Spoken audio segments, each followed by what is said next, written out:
సీనయ్య సాయంత్రం వేళ భుజం మీద కండువా వేసుకుని బయటకి బయలుదేరాడు. 10 ఏళ్ల తన పెద్ద కూతురు బాను వెనుక నుండి పిలిచింది.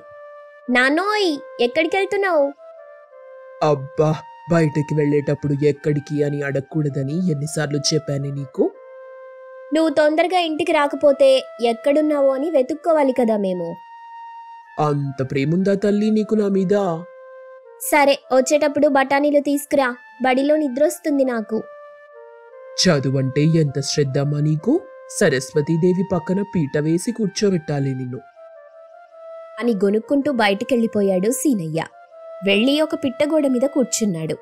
రామయ్య కాసేపటికొచ్చి సీనయ్య పక్కనే కూర్చున్నాడు. సీనా, ఇవిగోర డబ్బులు, ముక్కు పిండి మరీ వసూలు చేశాను. పిండి మరీ వసూలు చేయాల్సిన పని ముందిరా.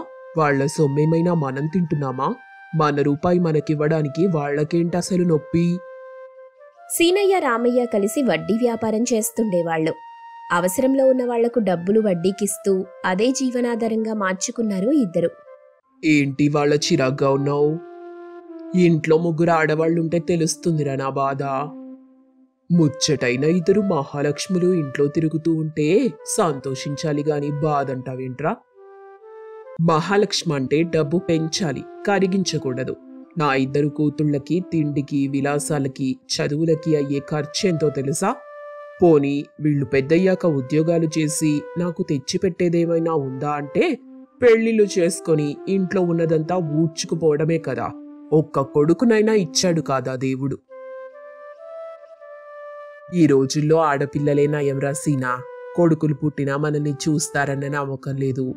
నా 2 కొడుకులు చదువైపోయాక పట్నాలు పోయి స్థిరపడతామంటున్నారు.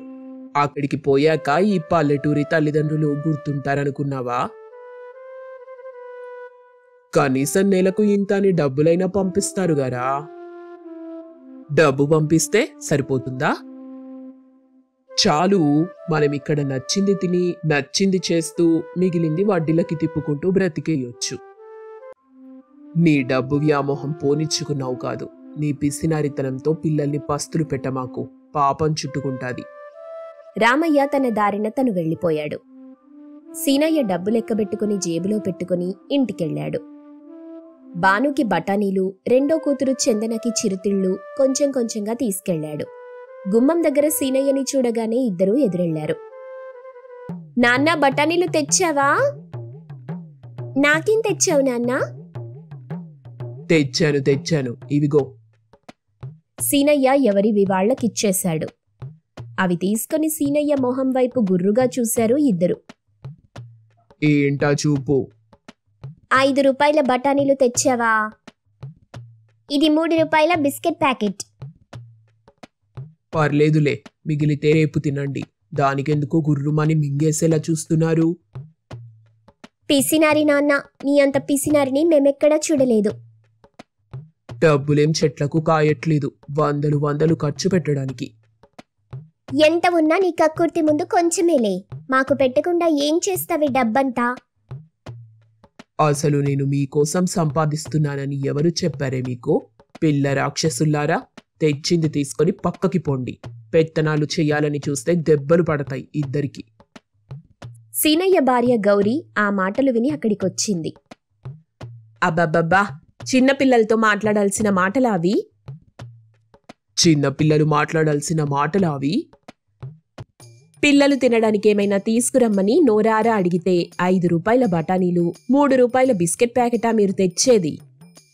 పోయిన వారం పోనీలే కదా అని 2 డజన్ల యాపిల్ పండ్లు, కేజీ ద్రాక్ష పండ్లు, బుట్టెడు సీతాఫలాలు తెచ్చాను. ఒక్క రోజులో మొత్తం ఖాళీ చేసేసారిద్దరు. తినే వయసు వాళ్లది, ఇప్పుడు పెట్టకపోతే ఇంకెప్పుడు పెడతారు? అలాగే, ఇక నా జీవితం మొత్తం ఆ 2 నీతో కలిపి 3 పోషించడానికి అంకితం చేస్తాను. అవసరమైతే అడుక్కొనైనా పోషిస్తాను. సీనయ్య విసవిస లోపలికి వెళ్ళిపోయాడు. ఏంటి మధ్య పిల్లల మీద మరీ చిరాకు పడుతున్నాడినా? పిల్లలీన గారి మాటలకి నొచ్చుకుంటే ఏంటి పరిస్థితి? గౌరికి తండ్రి కూతుళ్ల గురించి ఆలోచన మొదలైంది. అసలు విషయం ఏమిటంటే, కొద్ది రోజుల క్రితం సీనయ్య తల్లి చూడడానికని వచ్చి వారం రోజులుండి వెళ్ళింది. ఒకరోజు రాత్రి సీనయ్యను పక్కన కూర్చోబెట్టుకుని ప్రేమగా మాట్లాడింది. సీనయ్య, నిన్ను చూస్తుంటే చాలా బాధగా ఉందిరా. నాకేమైందమ్మా, బానే ఉన్నాను కదా. పైకలా నటిస్తున్నావని నాకు తెలియదేంట్రా. మీ అన్నకి 2 మగపిల్లలు, మీ అక్కకి 1 కొడుకు. ఎటొచ్చి నీకే వారసుడు లేడు. నాకు వారసుడు లేడన్న ఆలోచన ఎప్పుడూ లేదు. ఒరేయ్, నీ కబుర్లు ఇంకెవరికైనా చెప్పుకోరా, నాకు కాదు. అసలు ఆడపిల్లలంటేనే ఖర్చురా. వాళ్ళు పుట్టినప్పటి నుండి మనం పోయే వరకు ఏదో ఒక ఖర్చు పెడుతూనే ఉంటారు. ఇప్పుడు నీకు వారసుడు లేకపోవడం వల్ల ఆస్తిలో వాటా కూడా రాదాయే. అదేంటమ్మా, నీకు కొడుకుగా నాకు నాన్నగారి ఆస్తిలో వాటా ఉంటుంది కదా. ఇచ్చినా ఏం చేసుకుంటావురా? ఏముపయోగం నీకు? అదే ఒక్క మగపిల్లకాయ ఉండుంటే వాడికిచ్చుకునేవాడివి. ఇప్పుడైనా నా కూతుళ్ళకి పెళ్లిళ్ళు పేరంటాలు చేసుకోవాలి కదమ్మా. ఆడపిల్ల అంటే ఖర్చని నువ్వే అంటున్నావు, మరి నాకు కూడా సాయం చేయాలి కదా. అందుకే నా బంగారం ఇస్తాను, దాంతో సరిపెట్టుకో. నీ అన్న అక్కల వారసులు 3 కదా, ఆ 3కి నా ఆస్తి చెందుతుంది. ఓహో, ఈ మాట చెప్పడానికా నువ్వు వచ్చింది? మంచిది, మీ ఆస్తి మీ ఇష్టం. సీనయ్య మహా కోపంగా అక్కడి నుండి వెళ్ళిపోయాడు. ఆ తరువాతే తన కూతుళ్ల తిండి కోసం గొడవపడటం, ఎప్పుడు చూసినా ఏదో ఒకటి తినడానికి కావాలని అడగడంతో సీనయ్యకు వాళ్ల మీద కోపం మొదలైంది. తల్లి చెప్పిన మాటలే నిజమనిపించాయి. ఒక్క వారసుడైనా లేకపోయాడనే బాధపడుతూ ఆ బాధలో బాను చందనలని విసుక్కోవటం మొదలెట్టాడు. పాపం ఆ విషయం తెలియక బాను చందన తండ్రితో సరదాగా మాట్లాడుతున్నారు. ఒకరోజు సీనయ్య కోపం మరీ విపరీతమైంది. ఉదయం టిఫిన్ చేస్తుండగా బాను చందన సరదాగా సీనయ్యను ఆట పట్టించటం మొదలెట్టారు. నాన్న, నాకు 1000 రూపాయలు కావాలి. 1000 రూపాయలే? ఎందుకు? మా స్కూల్లో అందరినీ పిక్నిక్ కి తీసుకెళ్తున్నారు. వారం రోజులు అక్క నేను వెళ్తాం. అవసరం లేదు, 1000 రూపాయలు సంపాదిస్తే తెలుస్తుంది విలువ. అబ్బా నాన్న, ఎప్పుడు చూసిన డబ్బు గోలేనా మీకు? ఇంత డబ్బుంది కదా, ఇంకెంత కావాలి? ఎంతుందో మీకు తెలుసా? అన్నీ తెచ్చి పెడుతుంటే ఇలాగే ఉంటుంది. మీకు ఏ లోటు లేకుండా చూసుకుంటున్నంత మాత్రాన డబ్బుకు కొదవలేదని కాదు. పిసినారి నాన్న, పీనాసి నాన్న. నిజంగా చాలా పిసినారి నాన్న నువ్వు. గౌరీ వాళ్ల మాటలకు చిన్నగా నవ్వుకుంటుంది. అది చూసిన సీనయ్యకు మహాకోపం వచ్చింది. టిఫిన్ ప్లేటు విసిరేసి గౌరీ మీద అరిచేశాడు. ఎందుకే నవ్వుతున్నావు? ఒక వారసుని ఇవ్వలేకపోయావు, సిగ్గు లేకుండా నవ్వుతున్నావా? గౌరీ పిల్లలు ఆ మాటలకు నివ్వెరపోయారు. చిచి, ఇంట్లో ఉండాలంటేనే కంపరంగా ఉంది. మీ ముగ్గురికి పనివాడిలా ఉన్నాను నేను. ఇద్దరికిద్దరు పిల్ల రాక్షసుల్లా నన్ను పీక్కు తింటున్నారు. దీనికంటే ఎందులో అయినా దూకడమే నయం. పిల్లల్ని చూసి అన్నాడు సీనయ్య. తండ్రిని ఎప్పుడూ అలా చూడకపోవడంతో బాను చందన భయపడిపోయారు. సీనయ్య బయటికెళ్ళిపోయాడు. పిల్లలిద్దరూ గౌరీని పట్టుకుని ఏడవటం మొదలెట్టారు. అమ్మా, నాన్నకి మేమంటే ఇష్టం లేదా? ఎప్పుడూ లేనిది ఇప్పుడు మా మీద ఎందుకంత కోపంగా ఉన్నారు? అదేం లేదమ్మా, ఏదో పనిలో చిరాకు నీ మీద చూపించాడంతే. మళ్ళీ సాయంత్రానికి చెవులు పట్టుకుని గుంజీళ్లు తీస్తాడు చూడు. గౌరీ సర్ది చెప్పింది, కాని ఆమె మనసేమీ బాగోలేదు. సీనయ్య మాటలకు ఆమె చాలా నొచ్చుకుంది. సీనయ్య ఆవేశంలోనే పని మీద వెళ్లి రామయ్యను కలిశాడు. రామయ్యను పలకరించే ముందే సీనయ్య ఉన్నట్టుండి స్పృహ కోల్పోయి పడిపోయాడు. రామయ్య అతన్ని కంగారుగా ఇంటికి మోసుకొచ్చి డాక్టర్ని పిలిచాడు. ఈయనకు మెదడుపై ఒత్తిడి పడి అది తట్టుకోలేక స్పృహ కోల్పోయాడు. మరీ అంత విపరీతమైన ఆలోచన పనికిరాదు, జాగ్రత్తగా చూసుకోండి. చందన బాను ఒక పక్క ఏడుస్తున్నారు. గౌరీ సీనయ్య పక్కనే కూర్చొని ఏడుస్తోంది. ఆ రోజు సాయంత్రం వేళకు సీనయ్యకు మెలకు వచ్చింది. కళ్ళు తెరిచి చూస్తే బాను కాళ్లు నొక్కుతూ, చందన చేతులు నొక్కుతూ ఉంది. సీనయ్య కళ్ళు తెరవటం చూసి పిల్లలిద్దరూ సంతోషించారు. నాన్నా, లేచావా? ఏం కాలేదు నాన్న, జ్వరం వచ్చిందంట అంతే. రేపు కూడా విశ్రాంతి తీసుకుంటే సరిపోతుంది నాన్న. నాన్నా, నువ్వేం ఆలోచించకు, మేము నిన్ను అస్సలు ఇబ్బంది పెట్టం. అవును నాన్న, అవి కావాలి ఇవి కావాలి అని ఇంకెప్పుడు అడగం. నువ్వు మాకు తినడానికి కూడా ఏం తీసుకురాకు. సీనయ్య పిల్లల్ని చూసి బాధపడ్డాడు. ఉదయం అరిచిన అరుపులకు ఇద్దరూ భయపడుతున్నారని అర్థం చేసుకున్నారు. ఏరా సీనయ్య, ఎంత అదృష్టవంతుడివిరా నువ్వు. మొన్న నా కొంట్లో బాగోలేకపోతే నా ఇద్దరు కొడుకులు ఆడుకోవడానికే టైం అయిపోయిందంటూ వెళ్ళిపోయారు. కనీసం నాన్న ఎలా ఉన్నావనే మాట కూడా అడగలేదు. పొద్దున్నుండి నీ కూతుళ్ళు నీ పక్కన నుండి కదల్లేదు. నాకు కూడా ఇలాంటి కూతుర్లుంటే బాగుండనిపిస్తుంది ఇప్పుడు. సీనయ్య చాలా బాధపడ్డాడు. తల్లి చెప్పిన మాటలకు ఆవేశపడి పిల్లల్ని బాధ పెట్టినందుకు చాలా కృంగిపోయాడు. భాను చందనని దగ్గరికి తీసుకున్నాడు. క్షమించండమ్మా, ఏదో చిరాకులో అలా అరిచేశాను. మీరు లేకపోతే నేనెలా ఉండగలను అసలు? కోట్లిచ్చినా మీతో సాటి కాదు నాకు. ఇంకెప్పుడు మీ మీద కోప్పడను. ఇప్పుడు గౌరీ హమ్మయ్య అనుకుంటూ ఊపిరి పీల్చుకుంది. సీనయ్య మునుపటిలా పిల్లలతో సరదాగా ఉండటం మొదలెట్టాడు. భాను చందన కూడా తండ్రి ఆరోగ్యం గురించి ఎంతో శ్రద్ధ తీసుకున్నారు. తెల్లవారుజామున 10 అయిపోతుంది కానీ ఇంకా పూజ మాత్రం నిద్ర నుండి లేవలేదు. వంటగదిలో పనిచేస్తూ ఉన్న పూజ అమ్మ గాయత్రి, పూజా, ఒసై పూజా, కొండలో వెలిసిన సూర్యుడు నడినెత్తి మీదకొస్తున్నాడు, లేవవే. ఇంట్లో ఆడపిల్ల ఇలా బారెడు పొద్దెక్కేదాకా పడుకుంటుందా? లే అంటూ గాయత్రి వంటగదిలో నుండి పెద్దగా అరుస్తూ ఉంది. ఆ మాటలు వింటున్న పూజ మాత్రం అలాగే పడుకొని ఉంది. అబ్బా, అసలిది రోజురోజుకి మరీ బద్ధకంగా తయారవుతుంది అని అనుకుంటూ వెళ్లి పూజ మీద ఉన్న దుప్పటి లాగేసింది గాయత్రి. అప్పుడు పూజ, అబ్బా అమ్మా, ప్లీజ్ అమ్మా, ఇంకో 10 నిమిషాలు పడుకుంటాను, ఒక్క 10 నిమిషాలమ్మా అంటూ అమ్మ చేతిలో ఉన్న దుప్పటి లాక్కుంటూ ఉంది పూజ. పొద్దటి నుండి 10 నిమిషాలు 10 నిమిషాలు అంటూ 10 గంటల దాకా పడుకున్నావు. అయినా రోజు ఇలా 10 గంటల వరకు పడుకుంటారా ఎవరైనా? లే అంటూ గాయత్రి బలవంతంగా పూజాని లేపింది. అప్పుడే ఇంట్లోకొచ్చిన పూజానన్న సుధాకర్, గాయత్రి, పాపం దాన్ని కొద్దిసేపు పడుకోనివ్వు. ఎందుకిప్పుడే బలవంతంగా లేపుతున్నావు? వచ్చారా? కూతురు మారం చేస్తుంటే ఇంకా రాలేదేంటా అనుకుంటున్నాను. ఇంతలోనే వచ్చేశారుగా. ఇన్ని మీరు చేసే గారాబం వల్లే ఇదిగో ఇలా బద్ధకంగా తయారైంది. ఏంటి, నేను చేసిన గారాబం వల్ల? నువ్వే చిన్నప్పటి నుండి దాన్ని గారాబం చేసి ఎప్పుడు కూడా పొద్దున లేపలేదు. దానికదే అలవాటైపోయింది. చిన్నప్పటి అలవాటు ఇప్పుడు పొమ్మంటే పోతుందా? పోవాలి. చిన్నప్పుడు వేరు, ఇప్పుడు వేరు. రేపు పొద్దున పెళ్ళయి అత్తారింటికెళ్తే ఇలా పొద్దెక్కేదాకా పడుకుంటుందా చెప్పండి? అమ్మా, నీకెన్నిసార్లు చెప్పాలి, నాకు పెళ్ళొద్దు ఏమొద్దు. ఒకవేళ పెళ్లి చేసుకుంటే ఇదిగో ఇలా 10 గంటల వరకు పడుకొనిచ్చేవాణ్ణి పెళ్లి చేసుకుంటా అని చెప్పింది పూజ.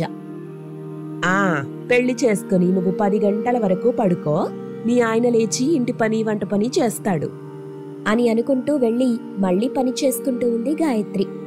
అలా ఇద్దరు భార్యాభర్తలు పూజని గారాబంగా చూసుకుంటూ ఉండేవాళ్లు. కొన్ని నెలల తరువాత గాయత్రి ఇంకా సుధాకర్ పూజకి పెళ్లి చేయడానికి ఒక మంచి అబ్బాయిని చూశారు. అమ్మా, నేను పెళ్లి చేసుకోనమ్మా, నేను మీతోనే ఉంటాను, నాకు ఈ పెళ్లిళ్ళవి ఏమీ వద్దు అంటూ మారాన్ చేస్తుంది పూజ. అప్పుడు గాయత్రి, అమ్మా, ఇప్పుడంటే నీకు మేము తోడున్నాం. మా తరువాత నీకెవరు తోడుంటారు చెప్పు?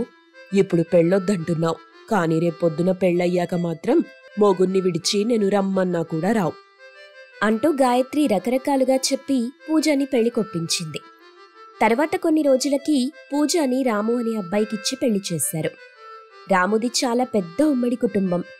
పైగా ఆ కుటుంబంలోనే రాము పెద్దబ్బాయి కావడంతో పూజ పెద్ద కోడలిగా బాధ్యతలు నిర్వర్తించాల్సి వచ్చింది. పెళ్లైన మొదట్లో పూజ బలవంతంగా పొద్దున్నే లేవగా పూజ అత్తగారైన యశోద, అమ్మాయి పూజ, అప్పుడే లేచావేంటమ్మా? పెళ్లైన వారానికే ఇంటి పనులు చేయడానికి సిద్ధంగా ఉన్నావా? మరేం పర్లేదు, వెళ్ళి పడుకో అంటూ చెప్పింది. దాంతో పూజకి ఎక్కడలేని సంతోషమొచ్చింది. వెంటనే వెళ్లి చక్కగా పడుకుంది. ఆ తరువాత కొన్ని రోజుల వరకు పూజకి ఏ పని చెప్పలేదు అత్తగారైన యశోద. ఆహా, ఇంట్లో కంటే ఇక్కడే చాలా బాగుంది. అందరూ పెళ్లైన తరువాత ఇంటి పని అని వంట పని అని చేసి చేసి మూలన పడిపోతారని చాలా విన్నాను. కానీ ఇక్కడలా లేదు. నాకేది కావాలన్నా అందరూ ఒక్క నిమిషంలో తెచ్చిస్తున్నారు అని అనుకుంటూ ఆ ఇంట్లో తనొక మహారాణిలా భావిస్తూ ఉంది. అలా కొద్ది రోజులు గడిచిన తరువాత ఒకరోజు పొద్దున్నే 5 గంటలకు అత్తగారు యశోద పడుకున్న పూజ దగ్గరికి వెళ్లి, అమ్మా పూజా, పూజా, లే అమ్మా లే అంటూ పూజని లేపింది. పూజ మెల్లిగా కళ్ళు తెరిచి చుట్టూ చూసి, ఏంటత్తమ్మా ఇంత అర్ధరాత్రి వచ్చి లేపుతున్నారు? ఎవరికైనా ఏదైనా అయిందా?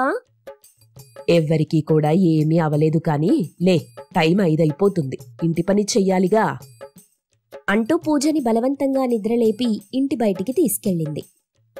ఇదేంటి, నిన్నటి వరకు నాకు కనీసం కూరగాయలు కోసే పని కూడా చెప్పలేదు, ఈరోజు తెల్లవారక ముందే నిద్రలేపారు. అయినా నాకు తెలిసి ఇంత పొద్దున్నే నిద్రలేవటం ఇదే మొదటిసారేమో అనుకుంటూ ముక్కుతూ మూలుగుతూ వాకిలి ఊడుస్తూ ఉంది. అలా ఊడుస్తూ ఊడుస్తూ అలాగే ఒక దగ్గర కూర్చొని నిద్రపోతుంది పూజ. పూజ ఎంతకీ ఇంట్లోకి రాకపోవడంతో యశోద, ఏంటి, వాకిలి ఉడ్చడానికి ఇంత సమయం పడుతుందా అనుకుంటూ యశోద బయటికి వెళ్లి చూడగా పూజ తన తలని చీపురికి ఆనించి చక్కగా గురకపెట్టి నిద్రపోతుంది. అది చూసిన యశోద, పూజ, ఇదేం నిద్రే నీకు? వాకిట్లో ఊడుస్తూ కూడా పడుకున్నావు? లే లే, తొందరగా పని కానివ్వు అంటూ లేపింది. పూజ మేల్కొని వాకిలంతా ఊడ్చి కల్లాపి చల్లి ముగ్గులు పెట్టింది. దాంతో నడుం పట్టుకొని, అమ్మో, జీవితంలో ఇన్ని పనులు ఎప్పుడూ చేయలేదు నేను. నా నడుం చచ్చిపోయింది. అసలు ఇన్ని పనులు ఎలా చేస్తారు వీళ్ళు? హాయిగా వెళ్ళి ఇంక రెస్ట్ తీసుకుంటాను అనుకుంటూ పూజ పడుకోవడానికి వెళ్తుండగా, పూజ, ఎక్కడికెళ్తున్నావు? రా, వచ్చి వంట చెయ్యి అంటూ పిలిచింది యశోద. అప్పుడు పూజ, అత్తయ్యగారు, ఇప్పుడే కదా వాకిలూడ్చి ముగ్గు పెట్టాను, అప్పుడే వంట చెయ్యాలా? అదేంటే కోడలా అలా అంటావు? అందరూ ఉద్యోగాలకి వెళ్లే సమయమైంది, వాళ్లకి వంట చేసి పెట్టాలి కదా, రా అంటూ పిలిచింది. ఇక చేసేదేం లేక పూజ వెళ్లి వంట చేస్తూ ఉంది. ఇంట్లో అందరూ టిఫిన్ చేసి పనులకి వెళ్లిపోయారు. అమ్మయ్యా, అందరూ పనులకి వెళ్లిపోయారు, ఇక నేను చక్కగా పడుకోవచ్చు అనుకుని పూజ వెళ్లి అలా బెడ్ మీద పడుకుంది. అంతలో మళ్ళీ యశోద, అమ్మాయి పూజ, ఏం చేస్తున్నావమ్మా? అప్పుడే గదిలోకి వెళ్ళిపోయావా? మధ్యాహ్నానికి భోజనం తయారు చేయాలి కదా, రా అంటూ మళ్ళీ పిలిచింది.